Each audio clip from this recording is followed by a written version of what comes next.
সরাসরি চলে যাব রাহুল গান্ধীর সঙ্গে অধীর চৌধুরীর বৈঠকে কি জানালেন কংগ্রেসের নেতা অধীর চৌধুরী। ফুটেজটা দেখুন। রাহুল গান্ধী পশ্চিমবঙ্গের খবর জানতে চাইছিল যে অবস্থা কি এখন।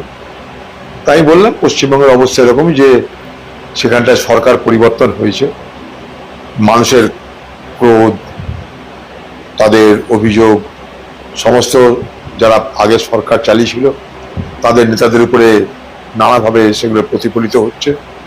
তবে আমি আমার তরফ থেকে তৃণমূলের যারা নিচু তলার কর্মী, যারা সততার সঙ্গে নিষ্ঠার সঙ্গে পার্টি করেছে, আমি তাদের কাছে অ্যাপিল করেছি যে আপনারা সব কংগ্রেসে ফিরে আসুন, কংগ্রেসের দরজা আপনাদের জন্য খোলা আছে।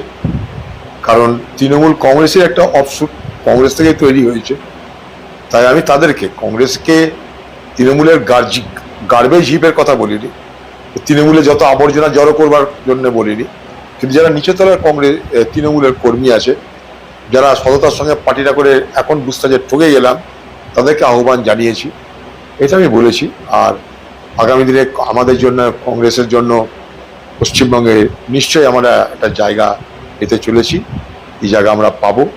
আমাদের অ্যাক্টিভিটি বাড়ালে পশ্চিমবঙ্গের রাজনীতিতে আবার আমরা ক্রমশ আমাদের প্রাসঙ্গিকতা ফিরে পাবো। সরাসরি দেখতে পেলেন অধীর চৌধুরী এই প্রতিক্রিয়া দিয়েছেন। তৃণমূল, কংগ্রেস ভেঙে তৃণমূল হয়েছিল, তৃণমূল কর্মীদেরকে আহ্বান জানিয়ে কংগ্রেসে ফেরার জন্য, অর্থাৎ অধীর চৌধুরী ও রাহুল গান্ধীর খোঁজ খবরের ব্যাপারে দিল্লিতে তড়িঘড়ি রয়েছেন। দিল্লি থেকে ফিরে এসেই তৃণমূলের মোহভঙ্গ ভাঙন ধরবে বলে এমনটা আশ্বাস বা প্রতিক্রিয়া দিয়েছেন রাহুল গান্ধীকে অধীর চৌধুরী। সবুজ বঙ্গ নিউজ চ্যানেলটি ভালো লাগলে শেয়ার করে পাশে থাকবেন।